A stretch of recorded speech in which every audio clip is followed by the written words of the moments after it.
with the millions. It's that world heavyweight flow. Championship belt wrapped around my waist, yo. I got that Ric Flair figure flow.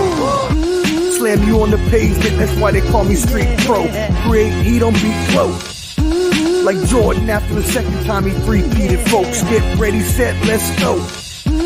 Fight toe to toe, release the flow created by this mic pro. Lights, camera, get low. Action packed, back to back. In fact, this monster will grow. Y'all better let him know.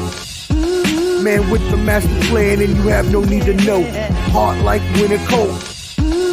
Bust these fools, anything less than killing whack rappers is a crime. I stay trying to get mine. Stacking value, packing venues, winning over time. Ain't no fine timeline.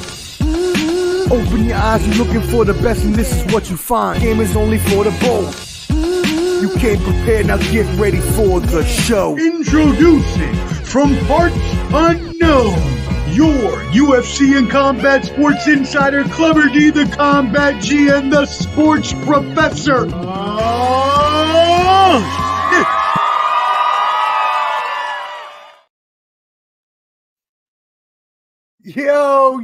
Yo, what up, friends? Hey, I can do nothing but absolutely laugh at myself right now, y'all. I am so sorry. I kept so long all week, I was saying 6 p.m. Eastern, 6 p.m. Eastern, 6 p.m. Eastern. Happy Veterans Day, first of all. Happy Veterans Day. Shout out to all my fellow veteran brethren out there. Yes, your boy was in the Air Force. And so today was a busy day, y'all. We had Veterans Day. We had the National Veterans Day Parade that I was a part of. And then I went out with some Air Force buddies afterwards to go enjoy a couple free meals. Applebee's, things like that. Shout out Applebee's. I don't know what happened, to be completely honest. I confused myself. I'm not sure, but all I know is I kept saying 66666, and in my mind, somehow that went to 6 Central, even though we do this every 3 weeks. I somehow thought it was 6 Central instead of 6 Eastern. So my complete and utter apologies, I guess. Like, I'm not even like mad. Like, I'm kind of upset at myself. I'm kind of disappointed in messing up that time since we've done it so much this year. But with everything that happened today and with Veterans Day and with, being out and trying to enjoy my day, I just completely got tied up. And so I am, I'm here. Clubber D, the Combat G, will hopefully be able to join us here in a moment. But since we were an hour late, again, my bad, he had things he had to get to. So he's trying to get back in the picture so we can give you a little bit of at least 30 minutes or so. We'll see how that goes. Either way, you got your boy, the sports professor. We are here, Ballin' Buds. Shout out to the Mission Continues. That's who I did the Veterans Parade with today. They had your boy out there running, yo. I was running. After I broke my leg in February, they had me giving out these T-shirts to all the patrons along the route that were celebrating us for Veterans Day. And they had me out there running, yo. I'm like, I shouldn't be running after my broken leg. It felt bad afterwards, but it feels fine now. But yeah, thank you for joining Ballin' Buds, our combat sports special. a little marinated in the cut, you know what I mean? A little marinated. But let's go ahead and talk about a little bit of things anyways, and our combat sports insider will hopefully be able to join us in just a couple minutes. That being said, again, go subscribe at Ballin' Buds. Subscribe at Ballin' Buds on YouTube. Also, go join our Facebook group at The Bottom Line Sports. That's at The Bottom Line Sports. Join our Facebook group, and we will make sure you stay entertained with all the sports news. Shout out to our other crews, Let's Talk Sports, sponsoring this combat sports special. So shout out to everyone there, including your IOW Sports Network and all of them. So shout out everybody. Let's get into the business. So today we have UFC 295. Originally, right, we were mad hyped. We were hyped because it was supposed to be Jon Jones versus Stipe Miocic. But unfortunately, Jon Jones suffered a shoulder injury and is unable to compete. He had to drop out. They elevated what was the co-main. They elevated that to the main card. So our main card is now going to be, I don't want to, butcher this name, but it's AP, our boy Alex Pereira, versus, I've been trying this all day. Procházka, our buddy Procházka. It's going to be a heavyweight hitting battle. Well, actually, it's light heavyweight. The co-main will be the heavyweight interim title. So a couple interim titles today. The heavyweight fight between two heavy hitters. You got Sergei, another one. I'm really bad with these Russian names. Pavlovich. He's on a 6 KO first round KO streak. And then you got Tom Aspinall, who's on a four time first round KO streak. So you got some heavy hitters. It can't lose. That's not going to last more than a round, possibly two, because of the fact that them boys are just trying to throw those heavy meat. Wow, reckless. Wow, reckless. They're trying to show, who can get who out of there the quickest. So that's going to be a really, really heavy hitting battle. But the main event, everything that y'all came here to hear about, is going to be our boy AP Alex Pereira, who had his epic battles before moving up to light heavyweight. Won the middleweight championship there for a second, and then subsequently lost it after winning it. So this is going to be a really good light heavyweight championship fight. Again, both of these are I guess the light heavyweight would be a real title, but the heavyweight is definitely interim until they get Jon Jones and or Stipe Miocic back into the ring. That could happen at any time. Obviously, a shoulder injury takes a while, so we're probably that's going to be very hard, just because of the fact that if Miocic is going to come back, he only wanted to really come back to fight Jon Jones. He was thinking about retiring before that. So if you don't have Jon Jones in the equation for 6-9 months, a year, I don't know how long those torn labrums take, but I know in football it's usually like a 6 month, but football, they slow play things. So does Stipe wait that long? Does he try to come back and fight one of these contenders who he would both dust off very quickly, and then wait for Jon Jones? We will have to find out and see. But let's go ahead, and examine. I got the hiccups a little bit. Examine this fight a little bit more here. So we have, again, in New York City, you can't be mad. You have Madison Square Garden.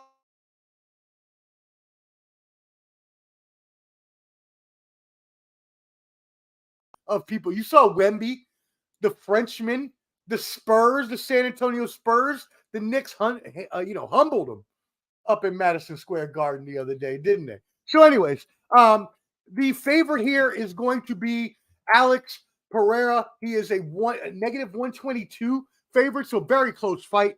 Procházka. I had it right earlier. Procházka is 102 point. So he's a very, very, very slim underdog. This is going to be a good battle, y'all. I'm excited to see, these people. They're going to go out there just like the heavyweight battle that we talked about in the co-main. These boys are about to go in there and just start throwing blows. So be excited. It is going to be a huge, huge night for UFC. Digging a little bit more into this, right? Alex Pereira has an 8-2 record. Don't let that fool y'all. Remember, he used to battle with Kamaru Usman. Sorry, not Usman. Is he? Wow. Izzy Adesanya back in the kickboxing days. So he has extensive martial arts experience. But he is 8-2 in the UFC. Procházka, 29. I like that name. I'm gonna have to, maybe I might rename myself. Procházka. 29, 3-1. So he has 34 fights in the UFC. Both of them are coming off of wins.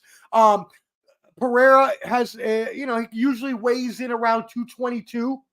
Procházka comes in at around 216.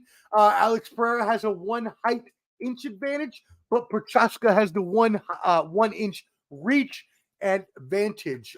Leg kicks, Procházka has the 1 inch leg reach. So very, very close, narrow along the lines here for this amazing UFC 295 card. It is going to be a diddly dinga when you got all these heavy, big gorillas just throwing haymakers, just, throwing them. I want to say beaters, but I can't because I think we're on live television. We are on live. I cannot say that. I don't want to get canceled. Anyways, let's move on from that. Shout out to Jessica Andrade, still trying to hold in there, fighting Mackenzie Dern, coming off a 3-fight losing streak. So she definitely needs to pick this win up against Mackenzie Dern. But Mackenzie Dern is a tough little fighter coming up against the ranks. And then again, our co-main, Sergei Pavlovich versus Tom Aspinall. My prediction here, professor pick here, I'm probably going to have to go Pavlovich. I think they both could win. But I'm going to have to go Pavlovich, first round, second round. And look at who we have here.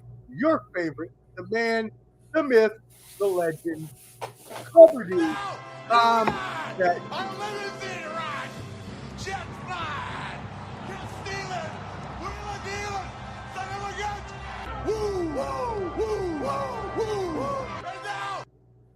All right. What up, brother? Why is there a black screen? What is that all about? What do you mean a black screen? I don't see a black screen. Yeah, you got a black screen, sir. Who? Yeah. I have a black screen? Yeah, you. There you go. Yeah, you. Wait, have I been black this whole entire time? Probably, since you're late. Probably. Yes. Late was the word of the day. Yeah. I already have been on for a few minutes, and I apologize to the fan base about what happened. I don't know how I got 6 p.m. Eastern and 6 p.m. Central mixed up, but apparently I did. So I do apologize to everybody, as I already have, once, but I had Veterans Day, I had the parade. I was just out there crazy. So anyways, welcome. We've had a good stream of people watching us so far. We were at about 20 people there a couple minutes ago. So they might go are 40 now. Yep, we're waiting. They were waiting for you. So here we go, brother. I have already described all of the fights. Do you want to talk about the women's strawweight bout? With Andrade and Mackenzie Dern. Yeah. So that fight, Andrade, she's been on a little bit of a fighting streak. I read an article. Three losing streak. Yep. Well, she's losing, but I read an article about that. She's going through a divorce, so her ex-wife is probably taking her to the courts with the money. So she's probably fighting a lot to finish that and kind of clear her mind. So with that being said, I still got Mackenzie Dern. You know what I'm saying? She's a G. And if everyone's bored and want to watch a crazy MMA, Brazilian Jiu-Jitsu bout, watch Gabby Garcia against Mackenzie Dern. Gabby is like 6'2" at the time, probably like 260, big girl. Mackenzie Dern, 110 pounds. They're doing jiu-jitsu. It's pretty crazy, and she beat her. So that fight should be pretty good. Good. Mackenzie Dern, as you mentioned, she is a G. She is definitely going to go out there and fight her hardest. So I agree with you there. On our second fight, we have Sergei Pavlovich versus Tom Aspinall. Sergei Pavlovich has six first round KOs, while Tom Aspinall has 4 first round KOs. So these guys are just looking to come in there and throw some beaters and get heavy-handed and get out of there as quickly as possible. What do you think about this fight, my friend? Yeah, this is the sub in for the Jon Jones Stipe non-fight, which to me, I'll be honest with you, that fight was cool. That sounds good on paper, but I don't care about Stipe. Last time we saw him, Ngannou gave him a stinky leg. But wow, yeah, it's been like 2 years. I mean, it's a nostalgia fight. Cool, Jon Jones fighting the best heavyweight, but whatever.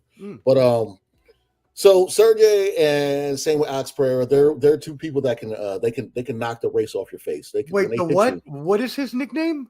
No, it's not his nickname. It's what I said. I said he can knock the race off your face. Just I Alex thought you Pereira. said his nickname was like the X-Man or something. Okay, never mind. Oh, what's going on with that end? My But, bad. Right. but yeah, so he's like I said, he lost his initial fight with Alex Overeem. I think that was back in 2018.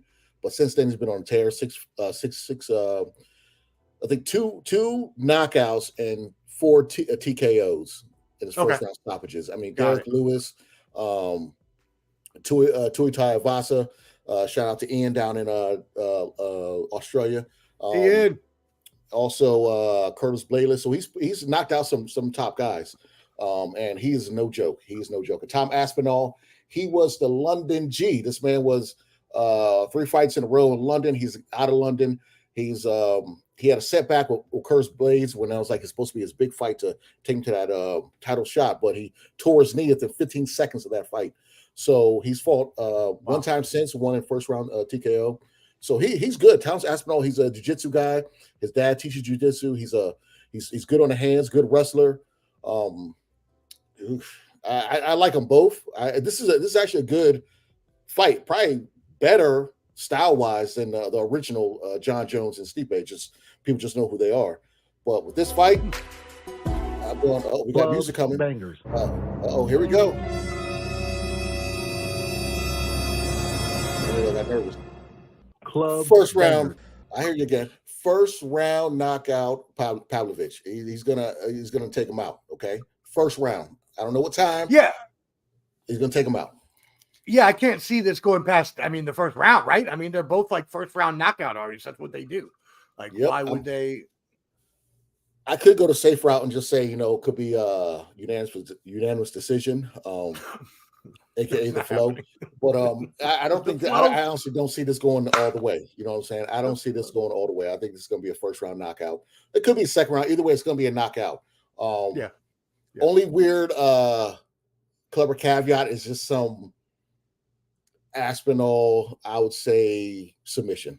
That'd be my weird caveat is Aspinall wins by submission, but random weird caveat. Sergei's gonna go in there and he's gonna wreck shop. He's ready to put fist to face. That's what he's gonna do. All right. Well, there you go. There's your club banger. That is a first round KO for your mans. Now let's move on to the main event. This is going to be moved up from our co-main. So Alex Pereira, our boy AP, versus, and I'm going to try to get this correct, Jiri Procházka. Yuri Procházka. He's from the Czech Republic, you know what I'm saying? Shout out to people out there in Czech Republic. I was out there last week. I was making waffles with some of my G's out there, but I came back to do this. But you know what I'm saying? We be out there sometimes. But yeah, Yuri is the man. Like this guy, he's the ex-Ryzen champion at light heavyweight. He hasn't lost since we'll get to that. Well, he hasn't lost since 2015. I guess that was against King Mo in a tournament style open weight. King Mo. Yeah, King Mo. Wow.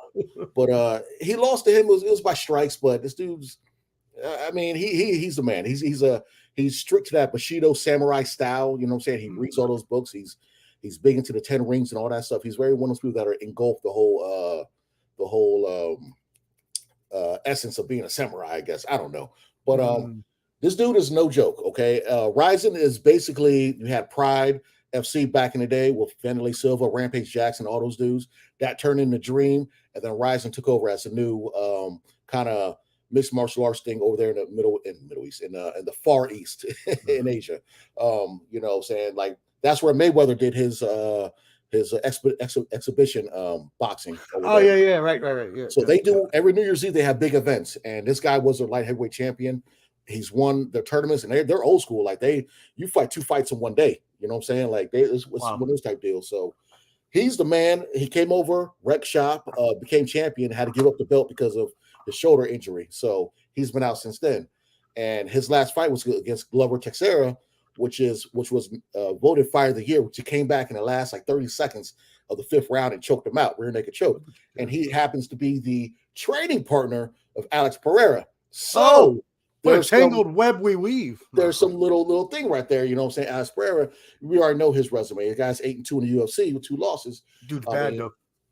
Yeah, the first loss wasn't in the UFC. It was just rear naked choke. This guy's a kickboxer. And then Izzy had him in the shadow realm when they fought the last time. Moved up because he's killing his body to get to 185. Moved up to 205. Fought the ex-champ Jan Blachowicz. Won a split decision. It was the same day as Terence Crawford versus Earl Spence, who I'll mention a little later. Same day as that fight, and he won a split decision. I was peeking over, watching that a little bit. Jan was taking him down to wrestling, and I honestly thought that Jan Blachowicz won that fight, but I can see why they gave it to Alex Pereira. So, you know what I'm saying? This fight should be bonkers. You know what I'm saying? I don't see it going all the way. If it does, we're in for a treat because I think it'll be a barn burner. You know what I'm saying? It'll be Sting versus Ric Flair back in the day. You know what I'm saying? But for this one, Club bangers. This is hard because Yuri hasn't fought in quite some time. And to come in to fight Pereira as your first fight, that's hard. This is a tough one. I was going back and forth on, I got Pereira doing this. I got Yuri winning. But when I saw them face to face and sizing each other up, I think Yuri Procházka is going to win. I don't know what round, but I think it's going to be another TKO. We're going to have back-to-back TKO main event, okay? But I got Yuri getting his belt back. He never lost his belt, but he had to take it from him because of a shoulder injury. I think he's going to win this fight. Wow. I was thinking you were going to pick AP.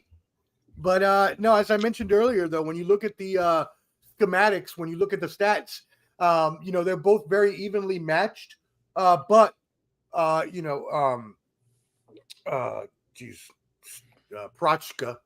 he has a longer reach. Yuri is my man. Yeah, Yuri. He has longer reach and longer leg reach as well. So, wow, yeah, reckless. Did you see the third leg video? Did you send me that? You sent me that. I think, anyways. All right, that's enough of that. That's that was. I don't know what to pause on that one, but I will say this before we move on. Yuri is 29-2-1 with 25 knockouts. This man knows how to put people in the dirt. Okay, so Pereira is cold blooded too, but Yuri got 25 knockouts. So let's not. This man just ask Dominic Reyes and a spinning elbow.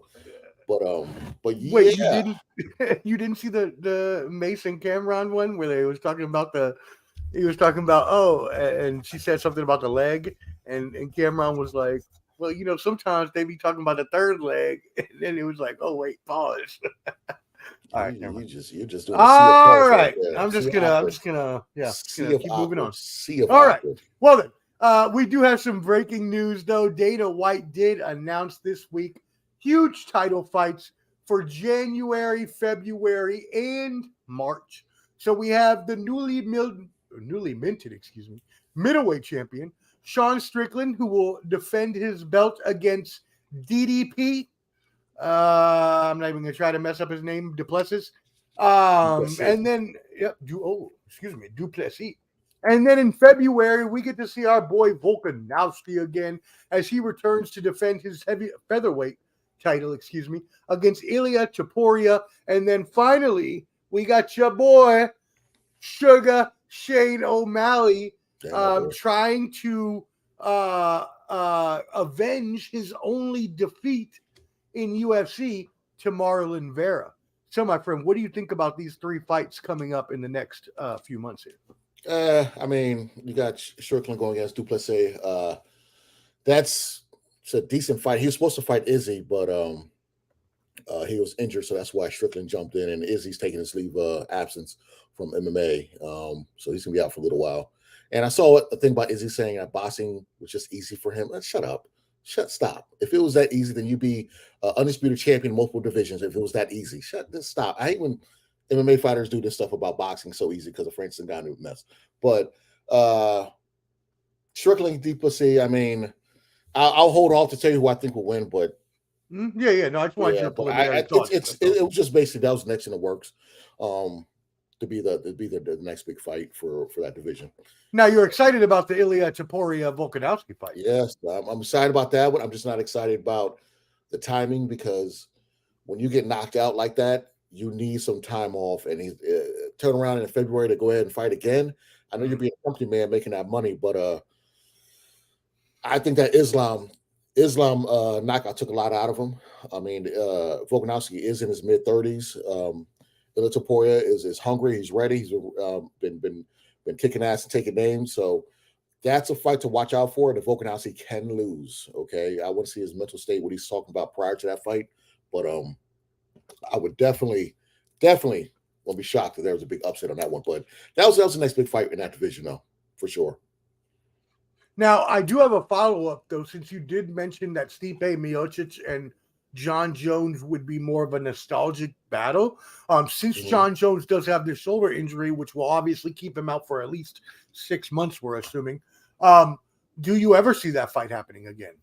Yeah, we'll see. I mean, he actually tore the pec off his. Was it the pec? Oh, yeah. No, the labrum. Okay. It detached, I believe. So they're saying 8 months, 6 to 8 months, but I mean, Stipe ain't been doing nothing for the last 2 years. So right, he's already 42. So it's I don't like this. This fight is. So you see Jon Jones coming back then and just fighting whoever wins the title tonight? No, I don't think so. I don't see it. Jon Jones is. I have my issues with Jon Jones, but when it comes to fighting, I mean, these guys are killers. You know what I'm saying? And right, that's true. I don't see. There's nothing left for him to prove, per se. If he does come back, and this is what I'll say. If he comes back, he'll skip over fighting the winner of this interim belt and fight Stipe, take him out, and then just retire. I don't see him fighting. He doesn't even want the belt again. Yeah, I don't see him. I just don't see it. I don't see it because that would be the most logical thing. Most logical thing would be if he comes back off injury, he should fight the winner of this. But knowing UFC, once he comes back off injury, they're still going to book the Stipe fight. Got it. I can see that happening. Got it. Okay, awesome. Well, there y'all go. That is the main card for UFC 295 tonight. Now let us see what other news Clubber D has within the UFC MMA realm, my friend. Well, I'm going to switch over to boxing. I like it. Okay. Yeah, we'll switch over to boxing. And I will say this. So recently, I think as of yesterday, the IBF has stripped Terrence Crawford of this 147-pound welterweight belt. Breaking news yesterday. Yeah. And it's complete full of shit. That's bullshit because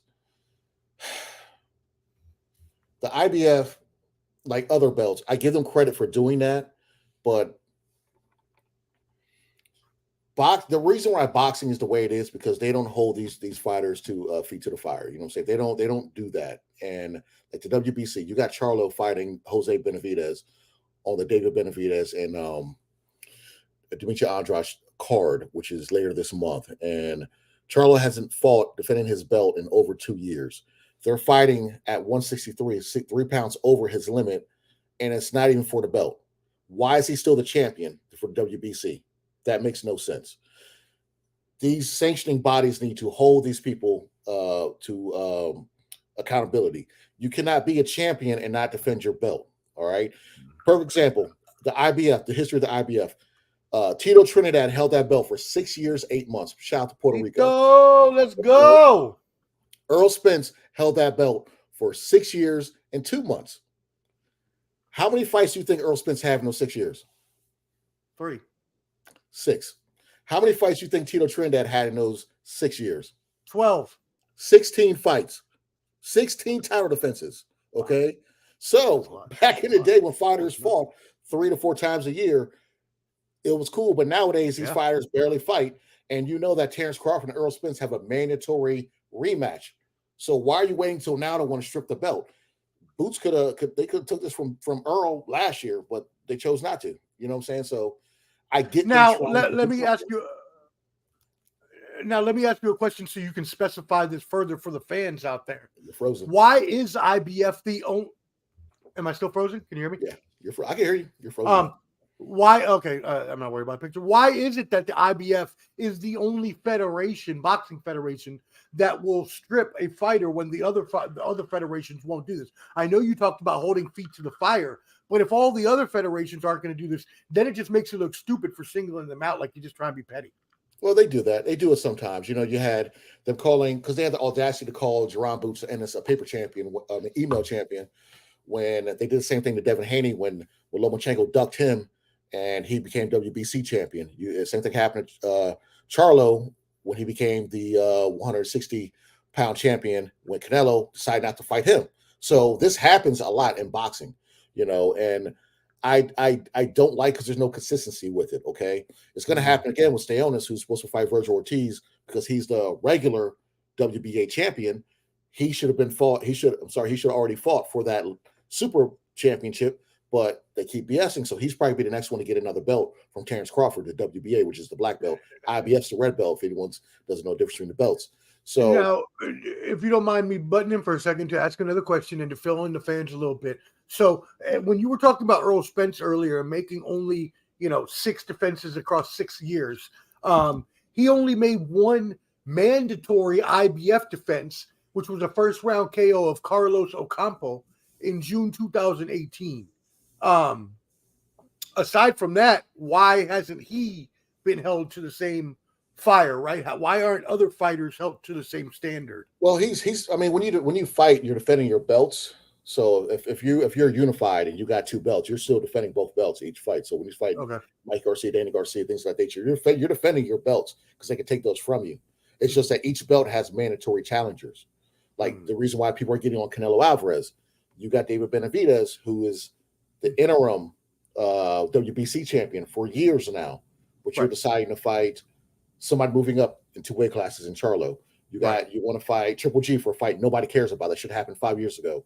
You know what I'm saying? You want to fight your British, I forgot what belt it is, mandatory in John Ryder last year around my birthday on May 5th, Cinco de Mayo. And now we're talking about you fighting Jaime Munguia after you said you wouldn't fight Mexicans.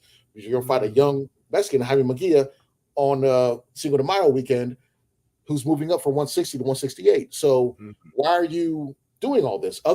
They did this to Charlo also. They took the belt from him, the WBO. He's not undisputed no more, as the screens keep moving. He's not undisputed anymore because the WBO took the belt from him and gave it to Tim Tszyu because he should have fought him over a year ago, but hasn't fought him yet. So we decided to fight Canelo. So WBO was like, okay, undisputed, give me that belt back. Tim Tszyu, you are the number 1 contender. You're the main champion now. So other belts do that. It's just they pick and choose when they want to do that. Okay. And so now let's look at the other side of that. Jerron Boot Ennis is 31-0, undefeated with 28 KOs, one of boxing's fastest rising stars, right? Oh, man. Now that he has this interim title in his hands, what's next for him? Does he, because we still got to see Crawford versus Spence first, right? He's the man. He is the actual champion now. He's the super champion. So they elevate him. It depends because it's kind of lets us know that Crawford versus Spence is going to be at 154, not 147. Because yes, that was the excuse that Spence was making, that he was drained. If you use that bad at making weight, you should have moved up years ago. I don't want to hear that mess. So you're obligated to fight at 147. Don't cry about making the weight. Either move up or fight. So is it possible we never see that fight again then if he doesn't want to move up, if Crawford doesn't agree to change in weight? That's a mandatory weight class, mandatory rematch. Okay. They're going to fight. But, that's why it was weird when they're talking about Crawford wanting to fight Canelo. Ain't no way he's going to move up from 147 to 168 and fight Canelo. He would. Right. That would be just embarrassing. But I think they're going to wind the fight at 147. 154, because that's the next progression for Crawford. Crawford needs to prove nothing else. He's already cemented himself as a Hall of Famer, so he is the man. So he's was he 35 years old, so he's getting up there. He doesn't really need to keep fighting these guys, but I think he wants to conquer, get another belt at 154. That way he'll be a 4-division champion, which will be amazing. And he get the WBO from Tenzu or somebody, because when you're a belt holder, you can automatically skip the line and become the mandatory because you held the belt at a lighter weight class. Now it's crazy that you say that, because looking at undisputed champions now, we only have Canelo Alvarez as our only undisputed champion. Josh Taylor forfeited 3 of his titles to pursue a rematch with Jack Cottrell, which makes no sense to me. So now all 4 junior welterweight titles are splintered after Taylor lost to Teofimo Lopez. So is this the end of the undisputed belt era? Are we going to see something like this again, or is it just gone forever? It depends. We'll see how it works. I mean, the Usyk and Fury fight, that's for undisputed. Inoue, the monster out of Japan, he's be fighting for undisputed pretty soon. Oh, that's right. Yes, so December 26th in Tokyo. He's fighting Marlon Tapales. Yeah, it's my cousin, but he's fighting him. And stupid. Yeah, I move around like that. And so he's. So you have a cousin named Tapales? It's his last name. Oh, I thought you said Tamale. My bad. I thought you said my bad. I'm all over the place. Yeah, I mean, undisputed, there's just ways. Oh, I snorted. Oh, I did it again. I'm sorry. Alrighty. David Haney was undisputed at 135, but he's moving up to 140. You said David Haney. I said David. That's funny. Okay. All right. I thought you said David. It could be his cousin. But so he's moving up for 140, and you got Shakur Stevenson fighting at for that belt, the WBC belt. So I mean, undisputed. I mean, it's hard to get all 4 belts, man. It's tough. And you got to pay a lot of fees also to those sanctioning bodies. So each time you defend your belt, you got to pay that belt a certain amount of money. So a lot of guys don't even want to be undisputed. But so when you talk about Tyson Fury and Usyk fighting for the undisputed, won't the same situation play out? Because the winner of that fight is probably going to be stripped of their IBF title, right? Because you have Usyk. Wow, I just merged them together. Fury, right, holds the WCBC belt. Usyk will come in with the other 3. Usyk already fulfilled his mandatory WBA with Daniel Dubois, who we both saw when we were in New Orleans. So next up in his rotation would be the IBF. The IBF last month informed both parties that they have a mandatory defense against Filip Hrgovic. It's okay. So when it comes to that stuff, now it's been documented that Al Heyman paid. This is from CJ Sports TV, good fellas, good boxing channel. I listen to. Hey, shout out. But he had mentioned that sometimes you get step aside money, where fighters do get step aside money to not get their mandatory, just get paid. Just to be quiet. So Peter Quillen got that. Kid Chocolate got that back in the day. So I'm not mad. That can happen a lot with these fights. Like if we know that a big undisputed fight is going to happen, and you're waiting in the wings, they can say, "Hey, take this 500,000, take this mill, just sit down, sit in the corner." Got it. So hey, I'll sit in the corner for a little bit. I'll do it. Yeah, I mean it's happened in boxing for forever. Like that's why. But when fighters don't want to take this money and just getting frustrated, like David Benavidez, who's been waiting for Canelo for all this time, but you want to fight a Triple G, you want to fight a John Ryder, you want to fight all these other bums. Yeah, like you don't want to fight me. You want if he was British with a belt, he would have fought him. But no, you make up stuff like, I don't want to fight another Mexican. And then Benavidez is like, hey, I'm half Ecuadorian, so what's up? What's your excuse then? You know what I'm saying? Like I love Canelo, but I can't do the BS. I can't do it. I can't do the BS. Let's talk about more BS then. Before we finish this show up, thank you all for joining us. Go ahead and subscribe at Ball and Buds, BALLANDBUDS. Also subscribe at The Bottom Line Sports. Come join our Facebook group and tune in to The Bottom Line Sports on Sundays and Thursday nights. That being said, your boy, your favorite fighter, I say that in jest, Jake Paul, announced Wednesday that he will have his first actual fighter, an actual boxer, so that everybody has to shut their mouths and say he fought a real fighter. He is fighting some guy named Andre August, who is 10-1 though, and has a better record than Paul. but has only fought once since November 2019. Will this actually change your opinion about Jake Paul? Ain't this the same dude that was part of the entanglement with Will and Jada? I don't know. August. You're so stupid. You're so stupid. My thing is this. I completely forgot about that. That's hilarious. I don't discredit Jake Paul. He does take boxing serious. He does train with some serious people, and he has taken it serious. However, when it comes to picking your opponents, he's been smart. I don't want to talk too bad about Jake Paul because he's done a lot for women's boxing. He has done a lot for Serena. You know what I'm saying? We'll get to her in we're going to talk about her next. Yep, we're talking about her next. But I will say this. You had a chance to fight Hassan Rahman's son, but you chose not to. Yep. Because of the weight and all that stuff. And you knew you try to leak the sparring and all that stuff, but we all know what would happen. Now if you fighting double A and not Arn Anderson, whatever this guy is. Andre August, too. It's this guy. If this is a tough fight, since the guy ain't fought since 2019, if this is a tough fight, you might want to stick to go to MMA. You know what I'm saying? You are a name in the sport. You bring join your brother in WWE. Yeah, because I mean, I don't even know who this guy is. He's 10-1, but you never know. He could have fought in Tijuana and Baltimore. Andre August. I've literally never heard this name in my life. This better not be pay-per-view. I just know that. It better be for free. If you pay for this, you know what I'm saying? If you pay for this, you're stupid. I'm not judging your financial endeavors, but I'd rather you know what I'm saying, watch paint dry or something like that. Right. Well, speaking of paint drying, one thing that our girl, and I know she's your girl because she's my girl, Amanda Serrano, the Boricua. How did she do in her last fight? Tell all of the fans. Oh man, she dominated. I mean, first of all, she fought I want to say Danila Ramos out of Colombia. I believe it's Colombia, Brazil, one or two. But either way, she's hot. I think it's Brazil. But yeah, two beautiful women fighting. You know what I'm saying, and then letting you know that women can fight. You know, this isn't like a women's sport where they're begging for people to say, "Hey, we want a chance." No.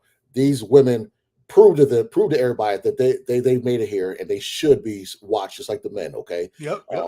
You know, shout out to both of them and all the other female fighters like Clarissa Shields. But yeah, so this is the first ever women's fight at 3-minute rounds.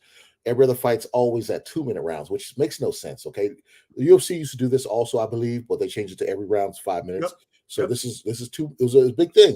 And the only thing I didn't like is that the WBO didn't want to sanction this because of the change. Oh, really? I didn't hear about that. The WBO didn't want to sanction it just for that belt. Okay, so you're saying a woman can't go one more minute in stamina exactly. per round? Get out of here with that. It's the dumbest thing. Like we got to stop. We have to stop. What's the word I'm looking for? Assisting or putting on like training wheels for women's sports. Okay, if they want to play this, let them play. Right. Okay. A sport is a sport. Women want to do it. Let them play. It's not rocket science. I can't say, all right, I'm gonna have a woman MMA fighter, but you can't kick. What? Like, what are you talking about? Doesn't make you know what I'm saying? Like, let's not handicap this. If the women want to fight and if they can actually fight, let them do it. Okay. And I'm about to get on my tangent over here about women's basketball, which has gotten way better than what people think. Agreed. It's getting close. I agree. I love women's basketball. I watch that shit all the time. Well, I mean, it's not where it should be, but it's getting there. And I think they stopped with the whole blaming men and just saying, let's just have our product prove for itself. And that's why the WNBA had everyone watching, I think close to 1 million viewers in the finals. You know what I'm saying? You keep having stuff like that and don't try and, complain about the people that aren't watching. Just worry about the people that are watching, put out a good product. The stuff will come. So, cater to your audience. Don't worry about people that are not your audience. Stop complaining about, oh man, you guys are don't do that. Who cares? Right. Focus on y'all. Focus on people that do care, and then it'll come. So,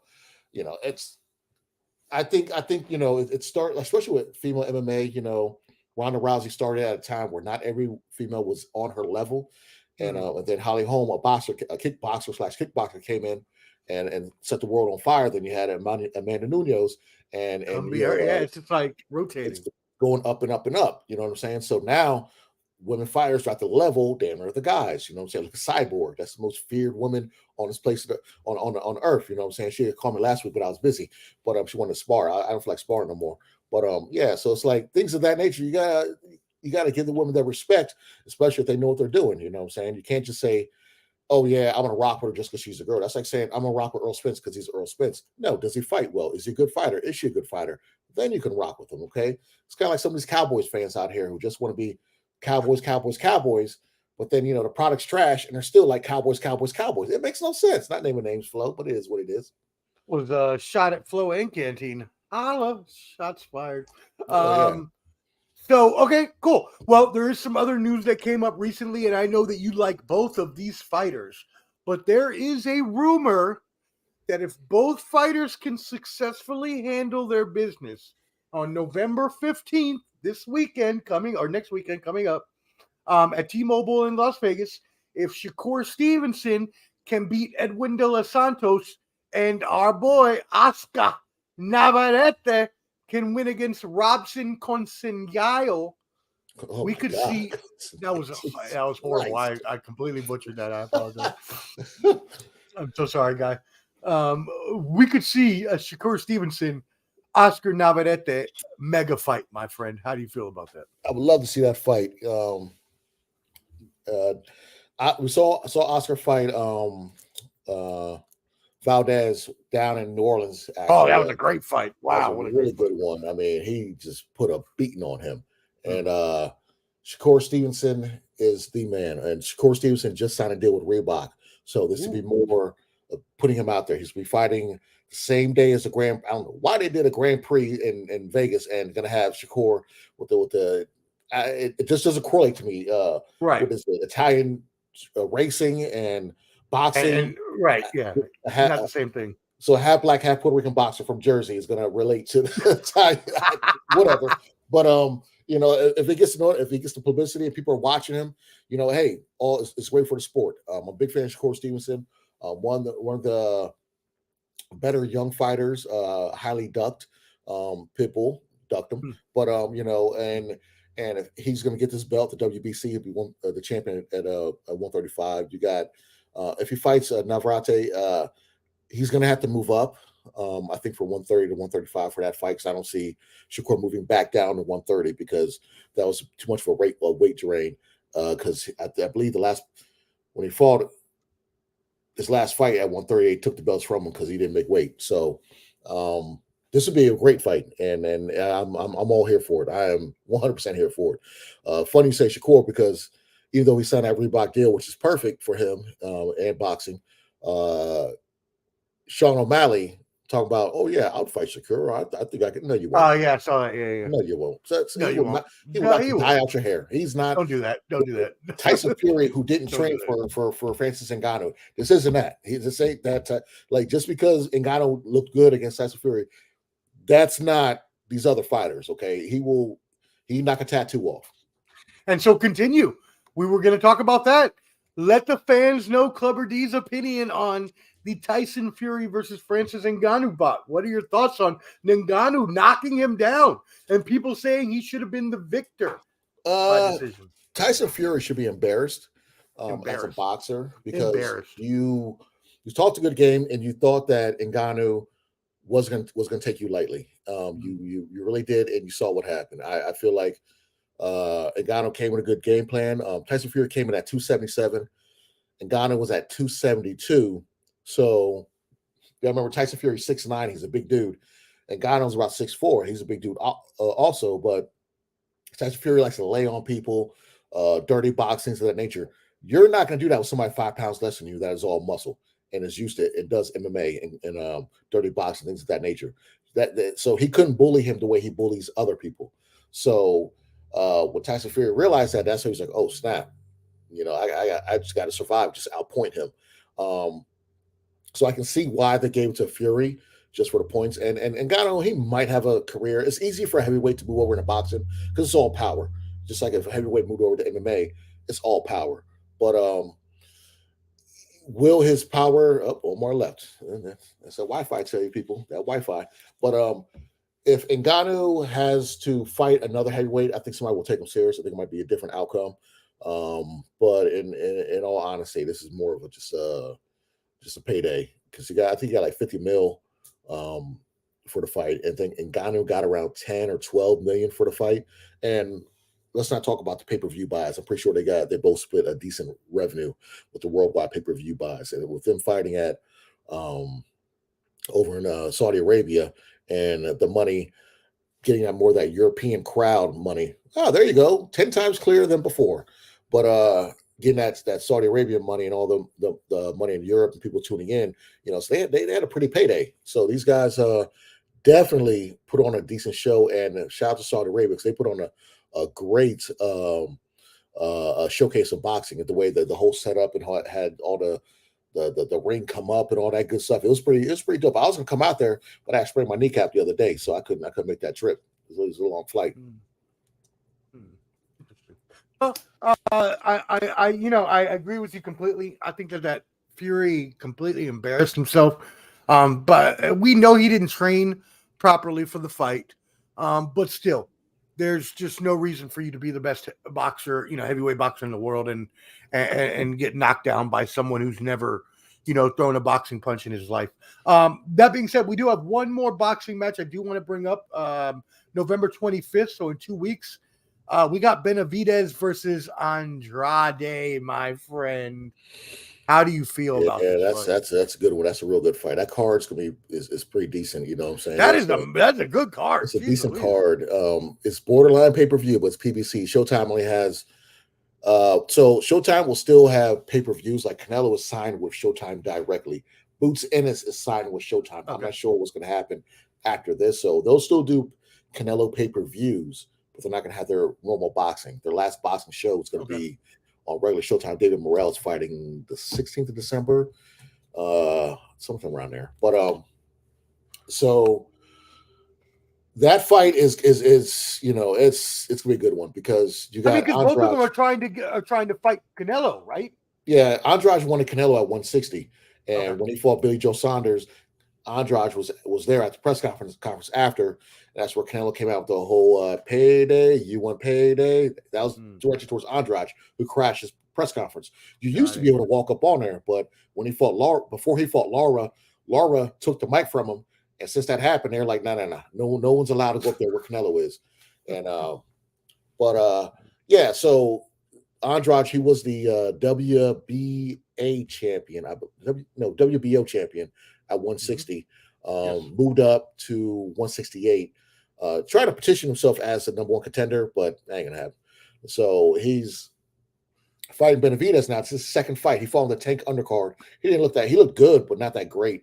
But now he's fighting again at 168 against Dave Benavidez. Benavidez ain't no joke. Everybody knows he's the Mexican monster. This man is 6'2". He's coming straight at you.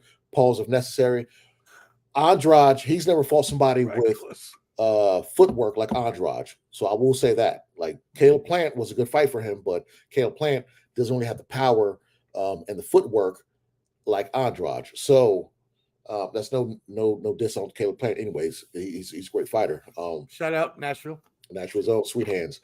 But Andrade's gonna have to do something to back up Benavidez. He's gonna have to crack him. He's gonna have to work the angles. He's gonna have to do something to make sure he's not always coming forward, put him on retreat, which doesn't happen.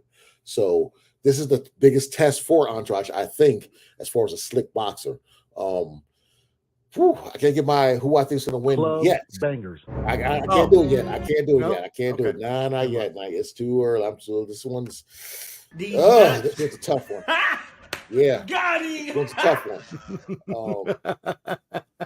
It might be a Thanksgiving Day quick hitter we'll do, but all right. But yeah, so it's another one. And another one. Benavidez, his brother's fighting other Charlo, and come off a 2-year break, fighting at 168. 2-year break. Yeah, he didn't want to come out to fight Charlo, but he's coming out now for this. So what's up with that? No, you mean Charlo's. I don't know what. I mean, he didn't want to come out to fight Canelo. My bad. Well, he wasn't ready. He's just not. His mental, body, everything. He fighting with his brother. And they did like a press conference, and it was dusty. It was terrible. It was embarrassing. He doesn't look like. I don't know if it's too many hits to the head, but his speaking pattern is just off. I love the dusty bit. It's just dusty, and he had some funny stuff. He told Benavidez, "I'm gonna lay you out like the girl behind you in a picture." Like there was a painting, a woman laying down. It was pretty funny. But Benavidez was hilarious. He's just like, "What are you gonna comply about mental health when I beat you?" Da, da, da, which was good.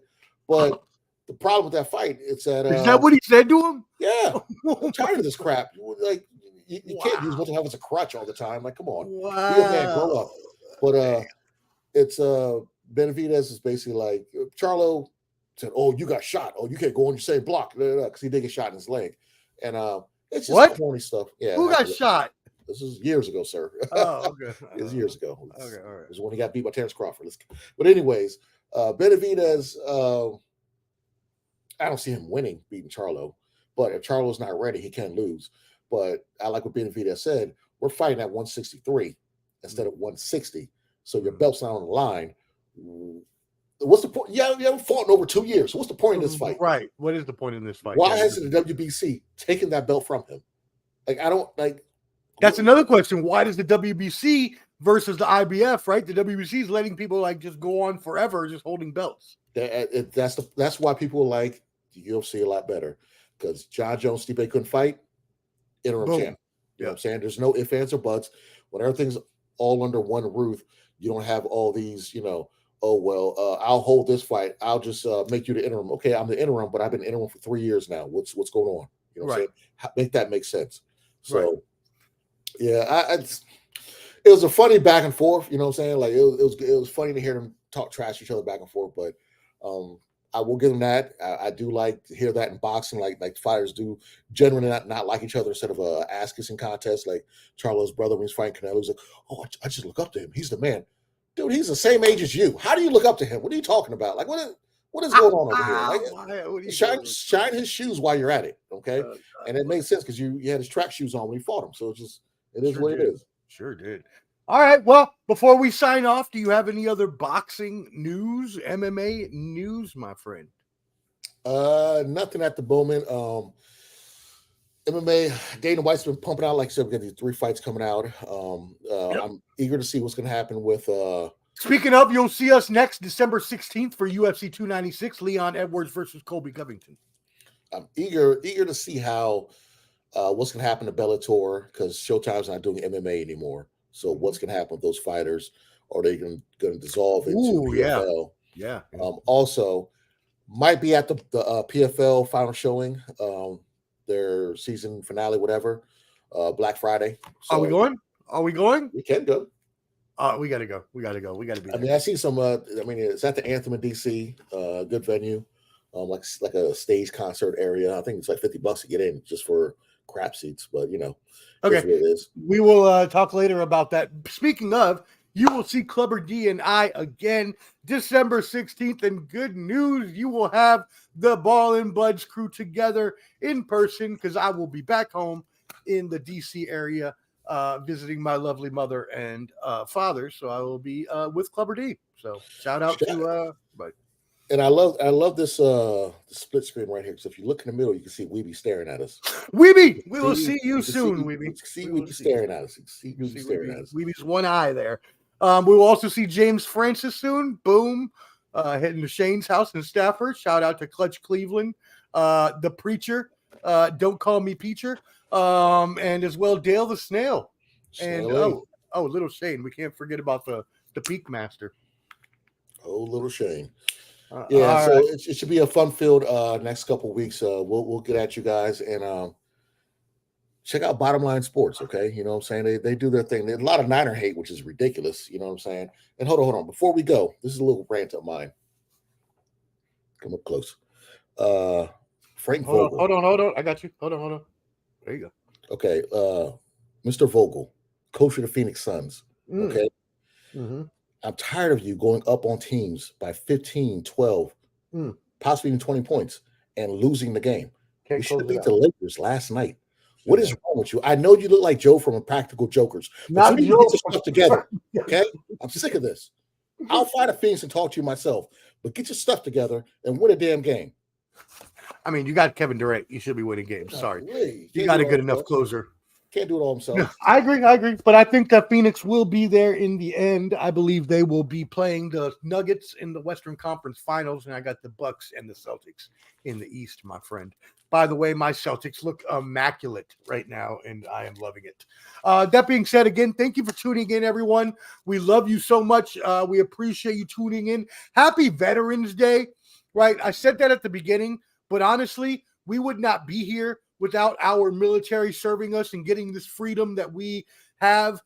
Your boy, Clubber D, the Combat G, is a proud Navy veteran, and yours truly is a proud Air Force veteran. So to all our other veteran brethren out there on Veterans Day, we love you. We thank you for your service. Happy Veterans Day to everyone out there. Make sure you thank the veteran for your freedom. Make sure you stay healthy. If anyone is having any issues, PTSD or anything like that, please make sure that you call the suicide hotline and get the help that you need. We are here for you as well. Clubber D, the Combat G, and yours truly, the Sports Professor. We will see you again December 16th for UFC 296. Leon Edwards versus Colby Covington. Colby Covington coming back after a 2-year-long layoff and a Masvidal beatdown in the Miami streets. How do you feel about that fight? Man, Colby, I mean, come on, man. This dude, how you get a title shot? He ain't fought in like 200 some days. That don't make no difference. That's that MAGA hookup right there. Like, you cool with Dana White and you cool with and you're super pro Trump on Dana White's side, not trying to be political, but you'll get to skip the line for other people. Okay, like what's he done to besides drop? I think he's dropped his charges, but his charges got diminished against Jorge Masvidal, and then like I don't know, man. He does a lot. Colby Covington, he's a good fighter, good pressure fighter, wrestler, but he does some sucker stuff. You know what I'm saying? Talk about someone's wives and kids and things of that nature to get the fight going. No, I don't he's like definitely that. he's definitely one of those like MAGA Trumpsters. And again, not political. I hate politics. I hate both sides, so I don't care. But he is one of those like, I'm gonna rile you up pro wrestling, like you suck and your mother sucks and everybody in your family sucks and blah blah blah blah blah. So we'll see. The problem with that is you talk like that and somebody see you outside the cage, then you want to press start. And that's what happened when Masvidal caught him in Miami and snuck him. Like, come on. Although apparently it was a sneak attack. I don't know. I wasn't there. He ran behind the booth at he ran behind the server booth, not the greeter booth at a restaurant. The hostess booth? Yes, he ran behind that and said, "Call the police." Go figure. I don't even know if I want to get on for that pay-per-view anymore. Fuck that. Go figure. No, we will be back on again because we cannot leave y'all fans. We love you. Sign off. Let's get out of here. All right, y'all. We out of here. Ball and Buds, BALLANDBUDS. Follow us. Peace out. Let me get our music up. Hold on. Music is coming now. He's with the millions. It's that world heavyweight flow. Championship belt wrapped around my waist, yo. I got that Ric Flair figure flow. Slam you on the pavement, that's why they call me street pro. Create heat on beat flow. Like Jordan after the second time he three-peated, folks. Get ready, set, let's go. Fight toe to toe, release the flow created by this mic pro. Lights, camera, get low. Action packed, back to back. In fact, this monster will grow. Y'all better let him know. Man with the master plan, and you have no need to know. Heart like winter cold. Bust these fools, anything less than killing whack rappers is a crime. I stay trying to get mine. Stacking value, packing venues, winning over time. Ain't no fine timeline. Open your eyes, you're looking for the best, and this is what you find. Game is only for the bold. You came prepared, now get ready for the show. Introducing from parts unknown, your UFC and Combat Sports Insider, Clubber D, the Combat G, and the Sports Professor.